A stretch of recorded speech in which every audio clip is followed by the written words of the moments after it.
Hello, everybody, and welcome to another episode of the Impact Farming Show. Today, we have an amazing guest returning to the show, Chrissy Wozniak. How are you? I'm doing great. Tracy, how are you?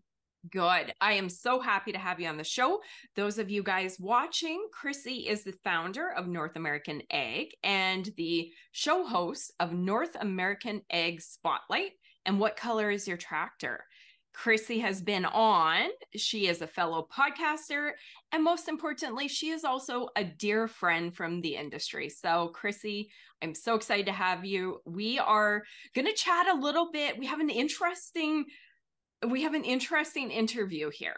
We're going to chat about your platform and what you do to give our audience a chance to get to know you.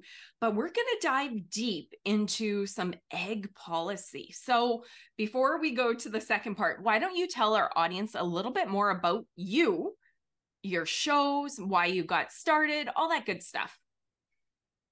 Sounds good. I don't know where to start. I guess during COVID, my main company is marketing consulting, marketing automation, CRM setup, social media management, all of that stuff. And so during COVID, I was grounded like everybody else. I lived in Canada at the time, on the border between close to Niagara Falls and Buffalo, and on the Canadian side. And being grounded, I was like, what the heck am I going to do here? This is crazy. I was used to traveling quite a lot for work. And so I was reading a book about, how to do business in hard times. And the book said that if you take your existing network and serve them and don't expect anything back, that's the best thing to do. So I'm like, okay, that's what I'm going to do. And then I'm like, what can I do? So I called a whole bunch of colleagues, and one came back to me and said, those 10 questions at a trade show you get over and over and over and over again, and you get so tired of answering them by the last day of the trade show. We need somebody to ask those questions because we're all sitting at home not answering those questions. So I was like, well, I can do that. That's so easy. So that's what started the podcast, North American Ag Spotlight. It actually was a 3-day event. Actually, you were involved in the 3-day event. You were a moderator for us. And after the big 3-day event, I just had so many people asking, well, can you do another one? Can we do another one? I'm like, that was a lot of work. So then I started the podcast. And now North American Ag has grown to be the 2 podcasts. North American Ag Spotlight is about ag tech, ag issues, ag policy, faith and family. And so it's really everything that a producer or anybody in agribusiness needs to know to kind of keep their finger on the industry, what's happening, and then also on the heart of the industry too, because that's what I like the most. And then what color is your tractor is what color is your tractor? The story of the ag brands you love and the ag brands you love to hate. So that's the idea for that podcast came about because I spent most of my career on the road. And so I got to eat with all of the other carnies. I call everybody carnies in the industry that we, set up our tents in each town, and you develop really strong friendships as you travel around. And we'd sit there and we'd learn the actual stories of the people who run the companies, the manufacturers, the seed companies, and it always just really fascinated me, these people behind these companies, and nobody ever gets to hear of their story. So then also during COVID, I started this podcast, and this is just interviews with the manufacturers, and they tell their story. So if I can get a hold of the founder, that's who I'll talk to, like Don Landau from Landau. I spoke with him, and he has a fascinating story. But the historian from John Deere, obviously we can't talk to the historians from John Deere and New Holland and Case, but I was able to get a hold of all of them. So we've got most of the big companies covered, and it's just a fun, it has kind of a branding angle too. So if you like marketing, I always go through the story of the company, and then, how do you hold on to brand loyalty in this age where it's just digital and there's fewer farms, fewer decision makers. And so they kind of, each of them tell, what their plan is to gain market share, to keep market share. So that's really fun. And North American Ag, we also do webinars. and daily news too. And that's it for that. Excellent. You're a busy lady. Okay, so today we're going to be talking about something a little bit different. And I have watched your journey over the last couple of years. And, you know, if you look at the evolution of the world, evolution of the agriculture industry, politics seem to be coming to the forefront of everybody's awareness like they have not in the past. And I know you've been covering egg policy and really diving in on a personal and professional level through, I think it's American Agri Women, right? Mm-hmm. Can you touch a little bit on why you have become so interested in egg policy, why you're involved, and then what we're going to do is roll in and talk about 4 areas of egg policy that you are concerned about that are really coming to the forefront and farmers should be aware of. So do you want to chat a little bit more about American Agri Women, your involvement, and why you're so passionate about egg policy right now? Yeah, I think again, I feel like it's like the before Christ, after Christ, then the dating system, right? It's like COVID was like 0 now, Yeah, right? Seems like absolutely. everything shifted with COVID. So before that, I had my family farm. I had just bought it from my mother. My dad passed away in 2011. I was building my empire. I was happy where I lived, married to an American, or not quite yet, engaged for about a year at that time to an American who worked and lived in Buffalo. So we were in a unique position being in a border town during that time. When the border closed in March, actually, I lived a country song that year. In the week of March 13th, my dog died, my horse died, and I couldn't have my wedding. Oh, right. So it was like the whole thing, right? And my world just crumbled. Like I've always been able to do whatever I want to do. And all of a sudden, the border closed, so I can't work. Like, what am I gonna do? Just, sit here and sing my country song, I guess. But so I saw really quickly, and I think most Canadians can relate, maybe not as much as somebody who lives on a border town, but that the rules changed really quickly. And general policy making was thrown out the window. When the border closed, for the first few months, my husband was essential. He worked for FedEx at the time, so he was essential. He was able to cross the border back and forth. But one day, Health Canada decided that he wasn't essential to Canada. So they stopped letting him cross the border. He didn't have contact solution. He didn't have underwear. He had to go stay at our friend's house. From September till June, they wouldn't let him cross the border. And in that, from September till June, I just went through a huge like metamorphosis or something. I don't even know what to call it. But at the end of it, I decided that I have to have less risk in my life, and I have to remove this border, and that freedom's more important than my empire, which was a really hard thing to swallow. So, and I know not all Canadians felt exactly the same way, or that they didn't live in the same. A lot of people were happy that they could work from home, right? And I just wasn't one of those people.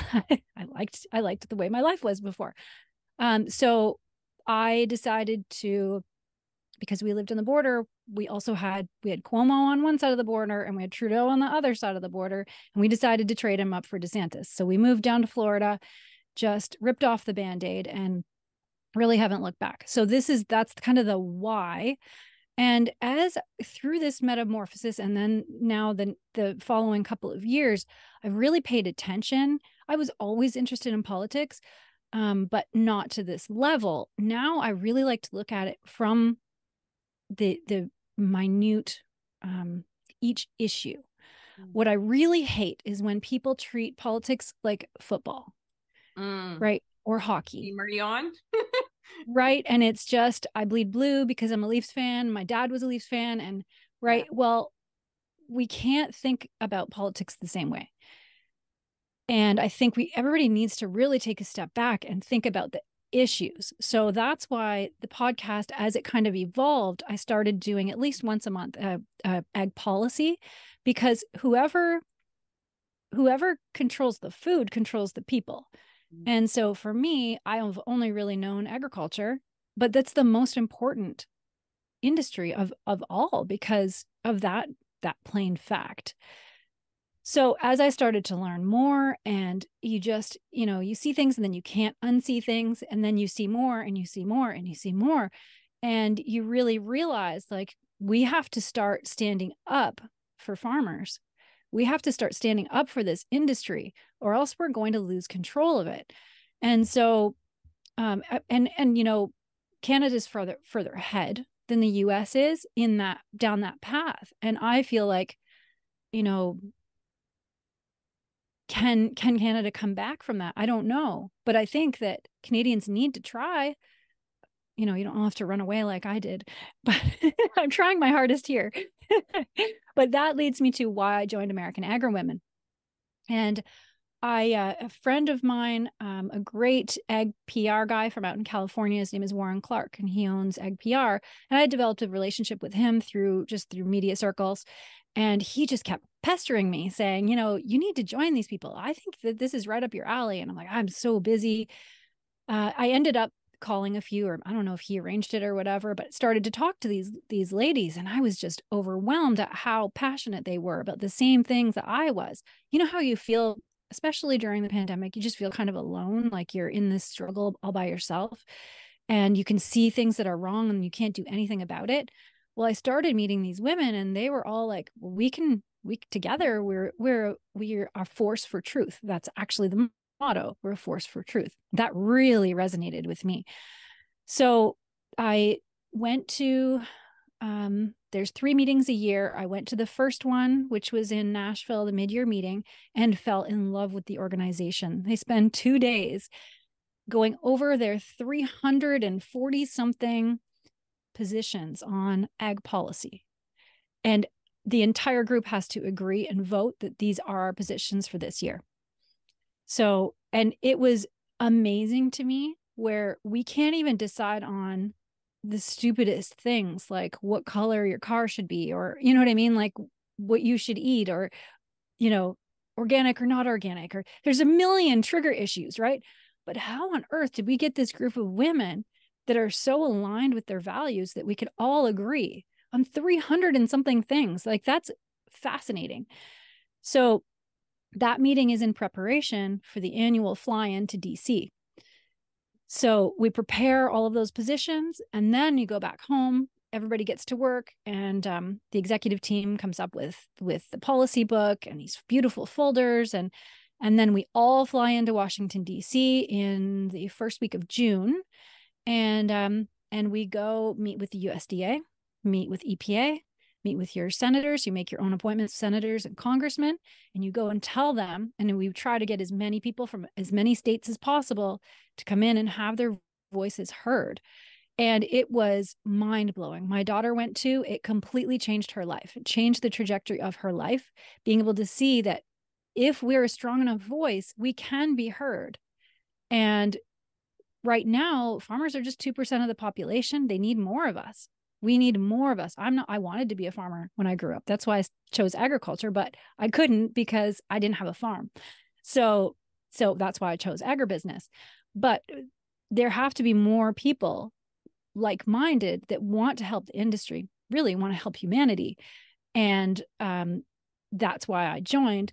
I was elected last month at the convention as the vice president of communications for the organization, which is a great honor. I'm very excited. We're going to be doing a lot more new messaging, and I can't give it all away because everybody will see as it starts coming out. And I'm also secretary for Florida Agri-Women as well. So I want to put into action the things that I see and believe. And like I said, I love freedom, and I love choices, and I love free speech, and I love property rights, and so I gotta put my words into action. So that's why I'm with American Agri-Women. Okay, so American Agri Women, you said there's chapters, and how many people, what is their membership base? It's a couple hundred, isn't it? It's I think it's over 1,000.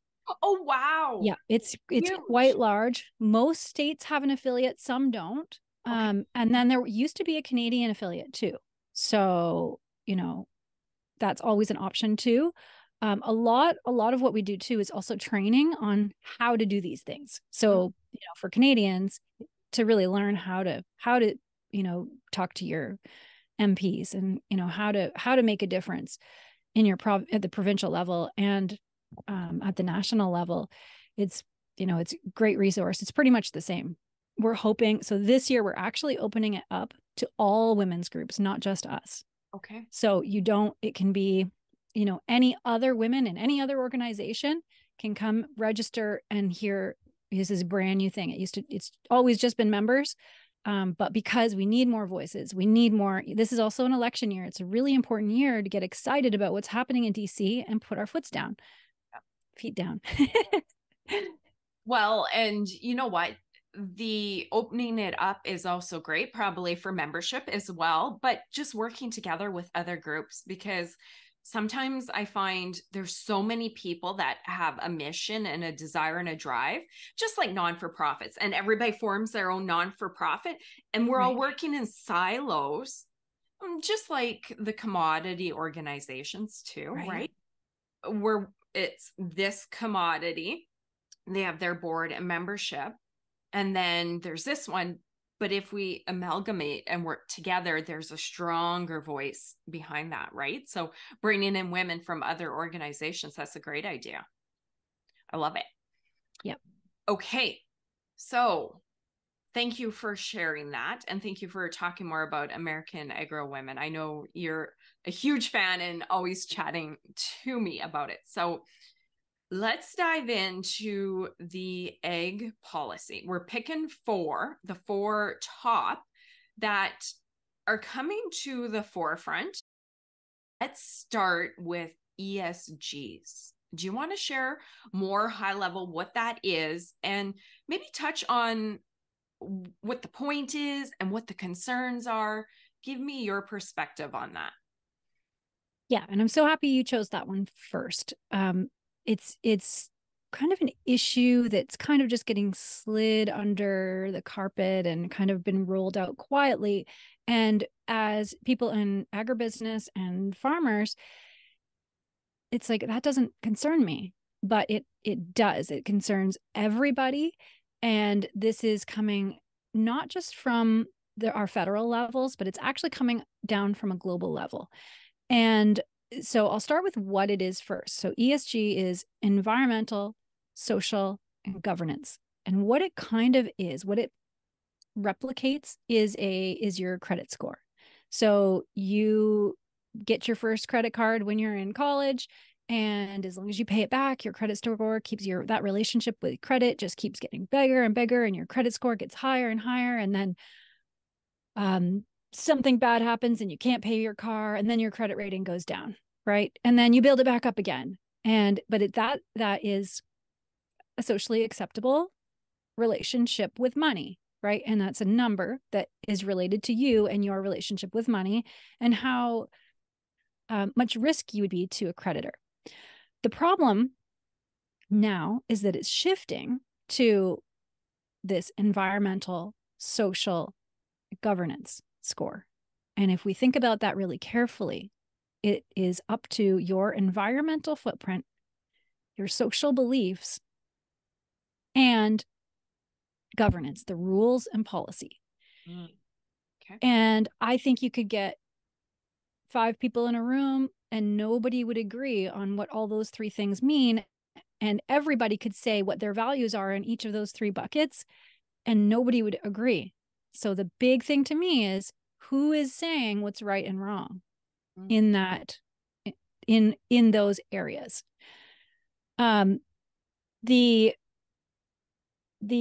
Just today, I've got some notes here, or articles that I printed out for today. And even today, straight out of press release straight out of World Economic Forum this morning that I received in my inbox was that the title is Net Zero Industry Tracker, $13.5 trillion investment needed to fast track decarbonization of key hard to abate industry sectors.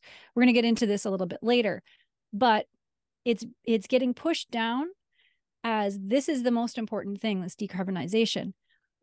This is something that the biggest corporations are doing now. I've covered this in so many episodes.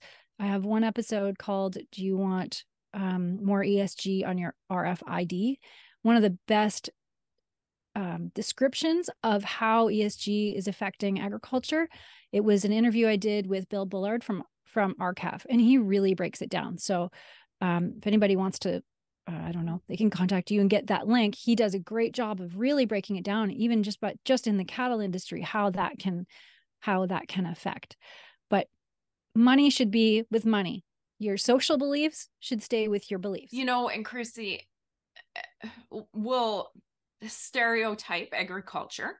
And I mean, from the polls and from the red and blue states, we kind of know where the agriculture audience is. Again, there's outliers on each end in the middle. We kind of know the values of the agriculture industry. And I think more than anything, if people are sitting at home, there's a lot of people with concerns about the direction of the world and our countries and our government in agriculture. And I heard one person at a conference, and I hate to bring up these words because I don't like putting the idea out there, but license to farm. And I was in the audience, and he touched on ESGs, and he was very vocal about it. He's a big farmer, and he said, I'm in touch with these companies, and if they're talking to me about ESGs and what I need to do, I need to hear the sense behind it. Because right now, in his words, it sounds like we're going down a path where we're going to have to be licensed to farm. Yeah, that's it. And it's already happening. A year ago, I was contacted by a major food company in the US, and I won't say who it was, but you have those products in your home for sure. Everybody does. And they're not healthy. And they contacted me for some advertising, wanted to be on the show. And as I just, I always have a meeting and try to feel if they're a good fit. And they said to me, well, our goal is, we have our ESG goal and we're trying to fulfill that. So we need to teach farmers how to farm better so that we can calculate their carbon sequestration so that we can get a better ESG score. And they said it straight out. That was over a year ago now. For the most part, I think policy has been over here, and we've enjoyed a lot of freedom and opportunity and not a lot of interference. So I don't know that farmers are paying as much attention. And if they hear it now, it's like, oh, that sounds good. But there are people that are saying, wait a minute, what is this? We have concerns. So that's why I'm so happy that you're sharing with us. Why don't we go to property rights? And within that, I know you want to talk about water rights as well. So can you share more on that? Yeah. So like you said, you talk to a producer and they're busy and, they want to sleep when they get home, and it's almost impossible to watch the news. And, if you do, you don't even know if it's true or not. Right. So it's just easier not to pay attention. And so whenever I'm at a farm show and I say, you need to pay attention to policy, it's very important. And, oh, I don't like politics. And then I say, well, what about that spot in your field that floods in the spring? And but then by end of June, it's just a dry spot where, nothing popped up, or, the corn's struggling or whatever, that spot there. Do you know that the EPA is trying to make that waters of the United States? So you can't farm that area. Doesn't matter if it's dry half the year. Really? Yes. So luckily this year we've definitely made some gains. So it's called Waters of the United States, which is WOTUS, and it's about the Clean Water Act. which the EPA has been fighting with the U.S. government about and the people for many years now. It's kind of this big soap opera drama about this particular issue. First of all, the EPA is the Environmental Protection Agency of the United States. And it's important to note that they are not elected government officials. They are appointed by the administration. Okay. Right. Yep. So now you have people passing very, very consequential rulings on things they don't know anything about, and nobody elected them to do that. A lot of times they're activists who are making these rules. It came down, so the original rule was part of the Obama administration. And then when Trump came in, he added a very important part, and that was if it's navigable waters, it's waters of the United States. So that means you can navigate it with a vessel. That means he protected farmers from those low spots. Okay. Because you can't navigate those waters. Right. Right? Yeah. So that was a very good first thing. One of the first things Biden did when he came back in is remove that. And then it went back to the Obama era. So this has been a fight back and forth about who really owns that land. If there's water in April, is it United States water or is that your water? So a court case, Sackett versus EPA, made its way all the way up to the Supreme Court. And what they were fighting over is the EPA said that on their land, it was wetlands and it was protected and they couldn't build their house. So they brought all the way up to the Supreme Court. And luckily in May of this year, 2023, Supreme Court, all 9 justices ruled in favor of the property owners.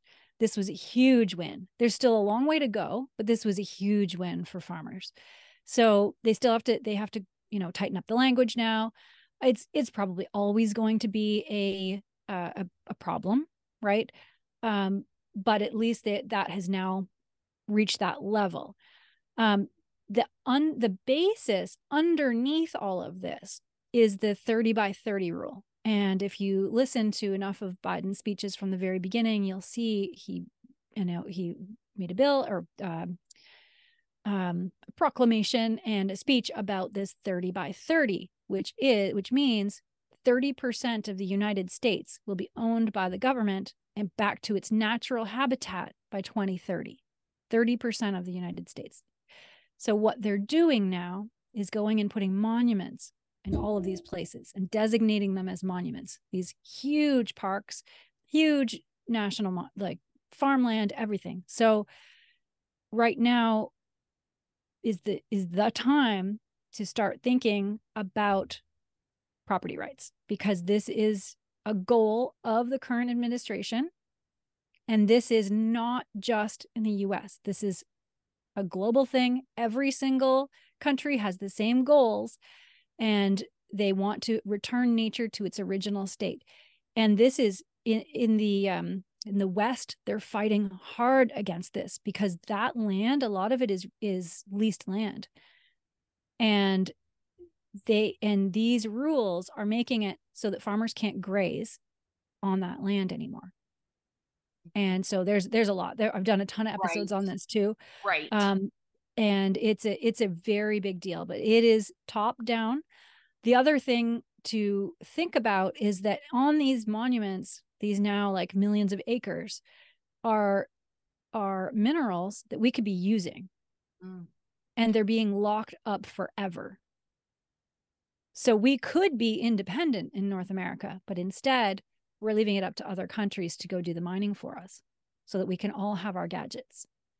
It's hard because when you're succession planning and you might not have a child to leave the farm to, or the kids don't want it, it's very easy to, let's put it in a conservation easement. We need to be careful and read what you're actually signing up for. Okay. Because we're losing farmland because of this. Right. Mm-hmm. And if it gets put into a conservation easement, I imagine maybe at one point it might not be able to be converted back. to farmland. That would be a concern, and right? that's part of it. Yeah. Okay. So a few red flags there, right? Mm-hmm. Yeah. Okay. Do you want to share anything else on property rights, WOTUS? Or did you? Nope. Just be aware Be aware. of what's happening. Read the bills. Don't just read headlines. Read what's behind the headlines. And that's the crazy thing too. There's a lot going on, and I say now more than ever, there's encroachments into agriculture. Agriculture seems to have that spotlight. We need to be the poster child for the environmental movement. And of course, as farmers, there's nobody that likes land more than farmers, nobody that cares for land more than farmers. Exactly. So to us, that's a no-brainer. So another one that is a big one, no surprise to anybody, there seems to be an attack on animal agriculture. And then somebody watching, listening will go, of course, Tracy, PETA's been around forever. Vegans hate animal agriculture.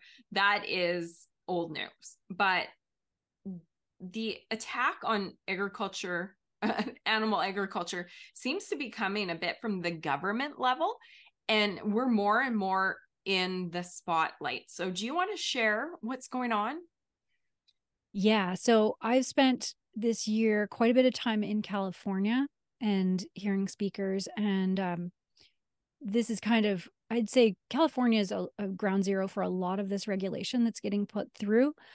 The things that are being discussed and bills proposed in California that are passing will eventually move their way east. They're going to move their way north. They're kind of the testing ground for all the crazy ideas. And I was a couple of weeks ago out in Fresno listening to the president of the Farm Bureau there, and what he says is it used to take 10 years, a decade, for the craziness of California to reach to the East Coast. Now it could be as little as a matter of months. And what I mean by this is this attack on animal agriculture, in that this one particular bill that California's put out is, and they're using policy, they're using regulation, right? They're not just picketing and, throwing paint on fur coats anymore. They're actually getting in. These people are growing up, becoming grown-ups, and entering the government and becoming activists within the government to write policy. And this is a huge problem. We need to raise those kids that don't want to farm, get them into the government and get some good guys on our side, right? And so this one is particular about the pork industry, where they're trying to regulate pork coming into California. So essentially, they're regulating the entire United States and wherever else pork comes from to make sure they have the correct growing conditions, or else it can't be consumed in California. Okay. That creates a huge problem. Another thing in some of these crazy bills that they're trying to this one just blows my mind, and they would like for animals to live half their life. So if a chicken can be 9 years old, or let's say 6 years old, we have to eat 3-year-old chicken. If a cow could be 30 years old, we need to eat 15-year-old chicken. Can you imagine? This is actual policy that are trying to, because then it has like half of its life, so it's going to be happier. That doesn't make sense. All farmers will go broke. Everybody will be eating old stringy meat. Nobody will buy it. Then ... Okay. Yes. Oh, really? So that's the policy part. There's a lot of activists in government that are just writing crazy rules. And if enough people vote for them, and people aren't showing up to vote, these things are getting passed. So that one is not passed yet, thank goodness, but they're trying. The other aspect of this attack on animal agriculture is the lab-grown meat issue. And I can tell you, I've been at conferences where the scientists and the people from universities are talking about this future that they see, where we have a more ethical way to produce food, and that is lab-grown meat. And I actually did a webinar, when was it probably last January, kind of about this topic. It actually was about how to market your farm, your own produce, to try to, build your own resilience network. But I really covered this issue, because if we don't do something now so that your community can buy meat from you, right? Even if it's just a small part of income, that policy could override you, right? So it's better to build that framework while we still can. But there is definitely a concerted effort. I took pictures during the presentations of how government is coming together. These are public-private partnerships. That's really important words to remember, where it's public means government, private means corporations. They buddy up together and they make the new technology, the new whatever it is, and then the government writes the policy alongside. And then you regulate something into existence. And so that's just a normal thing. We've always done that. 4-H started from a public-private partnership, right? So so it's, that's what I say. You start seeing things and you can't unsee them. But we have to be aware of what's happening. So, and just that's crazy, that'll never happen, because it can happen. The absolute scary part, and I see it clearly, because I always say I have a leg on both sides of the fence. I'm a farmer. I'm an industry person. I go to these conferences, I come home, and I come to my farm. So I have a unique perspective on all angles, and then production, all of it. The scary part, and this includes politicians, a lot of the people that are involved in industry, where they're pushing a lot of this lingo, a lot of these movements, a lot of them do not have a connection to the farm. A lot of the individuals that are in politics do not have connections to the farm. So my concern, and I know you watching will feel the same way if you're paying attention, farmers are less than 2% of the population, right? And we're farmers. So we're really busy farming. We don't have time to be involved in politics, and there's not enough of us to get into these organizations or politics to say, hey, wait a minute, what you're talking about is not true. And I seen it firsthand. I was at a conference, and literally a room, they were all nodding, and everything that was being said was completely devastating to the agriculture industry. And I'm sitting there, of course, arms crossed, going, oh, okay. And here's the danger, Chrissy, and I know you know this, and this is why I'm bringing it up, is a lot of these things sound good in labeling, in theory. And if you put this to a person that has no agriculture knowledge, it's devastating for our industry. Because look at that, Chrissy, okay? Imagine you know nothing about agriculture. I know nothing about agriculture. We're MPs in Canada, and there's a bill coming that we have to make sure animals live half their life before they are butchered. That's what you said, right? Mm-hmm. You and we both love our dogs and our cats, and you see all those cute little cows on TikTok and little pigs and goats. They're all so cute. So you and I, intelligent women in government that love animals but have not a hot clue on how the agriculture industry works, how can we say no to animals living out half their life when we don't actually realize how the rest of it works? That's the danger, right? And see how easy that was to explain. Yeah. Right? Like, that could be adopted overnight. Totally. And I see it. Right? And something that's cute, like I just let the cat bag on some of my feelings on that. Yes, those fuzzy little cows and goats that are at yoga, the little calves, all of that stuff making the forefront in TikTok, and people bringing in farm animals into their home and having them as pets. Great, but also dangerous to our industry, because one thing I've said for a long time is as soon as you take fluffy cow and goat from agriculture and make them part of the family, would you butcher your dog for me? Right.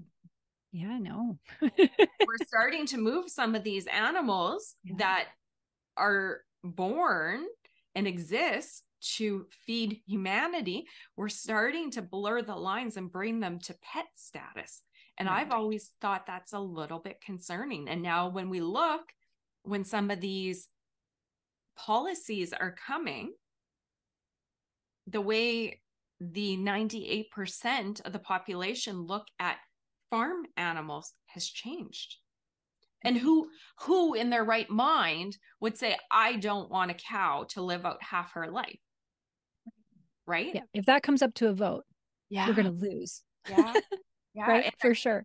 And I know there's, and you always hate to do the large brush stroke and just say everybody in politics don't get it. But let's be factual and go, if all politicians, let's take the same stats. If 2% of politicians actually have a connection to the farm or have grown up on a farm or farm, that's 2% versus 98% of their peers that think like individuals from the urban population, right? Right. Yeah, that's exactly it. And one of my biggest concerns about this whole issue about creating these, animals, turning the animals into these sacred beings, is that's what it feels like to me. They're just being worshiped now. Animals are just being worshiped, and it's just another thing that we have to idolize, right? And I think the biggest concern for me would be that if now we have to rely on lab grown meat and cricket farms and all of this in the future, however long that takes, nobody will be able to feed themselves. We are now 100% in debt to whoever is growing it. I want to talk about fertilizer restrictions as our last of 4 policy items that we want to talk about in this conversation.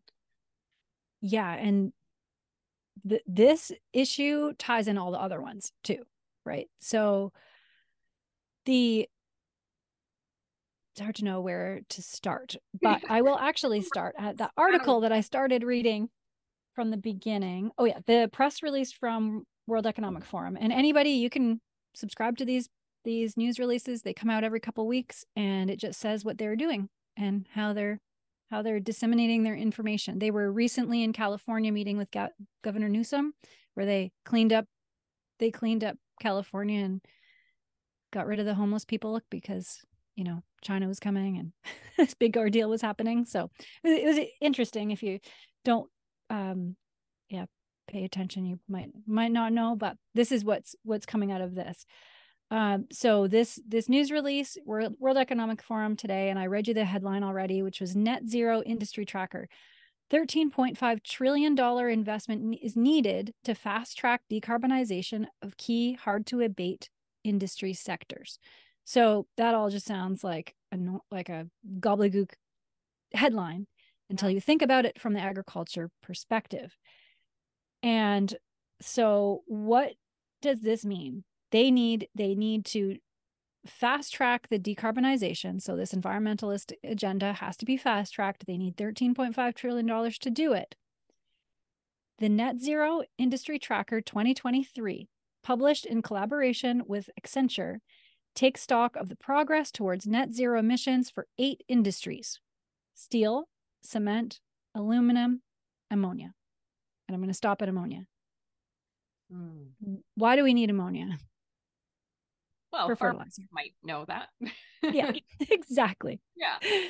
So it's hidden sometimes, but this is why it's important to read these things. Because when you realize that we need to fast track, get this stuff done, and they need to create the ammonia industry to become net zero, and that becomes the goal, and we can't produce ammonia, that means we have less fertilizer, right? So not only this that's coming from the global system, right, from those powers that be, when all of the heads meet together and they come up with these great ideas, and none of them are farmers, they come together and make these plans. And then you come and get policy like from the EPA again, the Endangered Species Act here in the US, that they're trying to push through. Even though it says Endangered Species Act, it's really about your inputs, how it's affecting these endangered species. It's the rules are so, there's no boundaries. It's just kind of a blanket slate of farmers just have to listen. And this legislation is affecting crop protection and fertilizer and farmland and all of it. So the fertilizer issue is not only coming from all the way from the top, but then the regulation is coming in and giving it a slam in the side too. So, and this is happening, as we know, the Dutch farmers, of course, went through this. I did an episode just about that as well. I think it was just called the Dutch. What can we learn from the Dutch farmers protest? Well, we could see it with the neonic debate in Canada over the last probably 10 years, right? Where let's have treated seeds. No, we're killing bees. Okay, well, now we have to spray, right? So it's all of these, I think fertilizer inputs and crop protection kind of go together in the heads of most people if you're not farming. And it kind of gets all bundled into the bad stuff farmers do, right? So having our voice and putting out statements, signing these petitions, fighting back against EPA, that's really important. Interesting. I've wondered a lot since about the pandemic, and if you're paying attention, you hear more and more. And I don't think, whether or not you're reading all the articles, paying attention, I'm pretty sure most farmers out there have a general sense, feeling, uncomfortableness in the fact that there seems to be a spotlight on agriculture. For generations, for decades, farmers have been able to produce food in the most healthy, effective, environmentally friendly manner possible. But now it looks like policy and the eyes of the 98% and the organizations are like, okay, what can we pay attention to now? What are we concerned about? Oh, agriculture. Oh, definitely. Yeah. And I think even, it feels like before COVID, we were, trying to defend why we don't need cage-free eggs and why, like all of these crazy things that, why do you pull up to the Wendy's window and need an Angus? Like all of these marketing messages. And back then, what used to really irritate me is that it's not the producer who drives the marketing message. Because it's commodities, the producer has and hasn't for the last 100 years or 75 years, has not been in control of that message, right? So it's the corporations in the middle that dictate what the consumer sees. And to me, for the last 20 years of my marketing career, that's the thing that drives me crazy, right? Like, here's a GMO free orange. Well, you can't, you know what I mean? Like that stuff just makes me crazy. That's not possible. So this, I think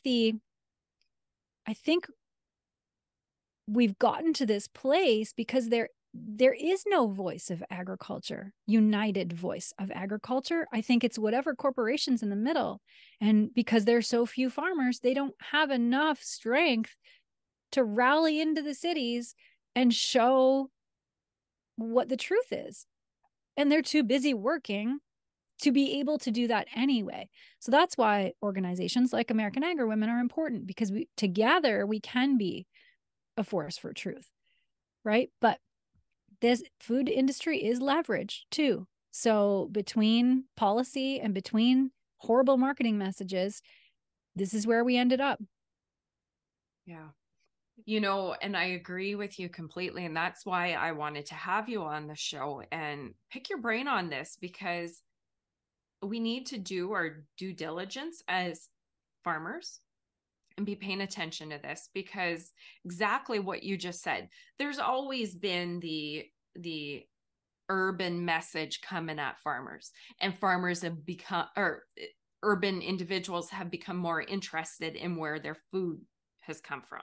The farm to table food movement, all of which are great in essence, that people are interested in where their food's coming. But I attended a conference before the pandemic hit, and I clearly remember all the messaging at this conference was talking about egg-vacating. Mm-hmm. And that was our subject there. And how do we best speak to city individuals about how we produce safe, nutritious products? So I left there, and then there was a pandemic and a lot of stuff was canceled. And now I see, as conferences are picking back up, there has been a massive acceleration and change in the tone of exactly the things that you just said. And as farmers, I don't know that we all know how much interest there is in our industry and how much policy has a spotlight on us. And, it's not all bad. Of course, we want to take care of our land, right? You look around me, there's rivers, there's countless numbers of animals. There's probably a wolf walking by on the drainage ditch right there, right? There'll probably be elk going by. There's every single species of birds on the river. Nobody cares more about the animals and land than farmers. It's just naturally a byproduct of what we do. But I do think we need to be awake to what's coming, right?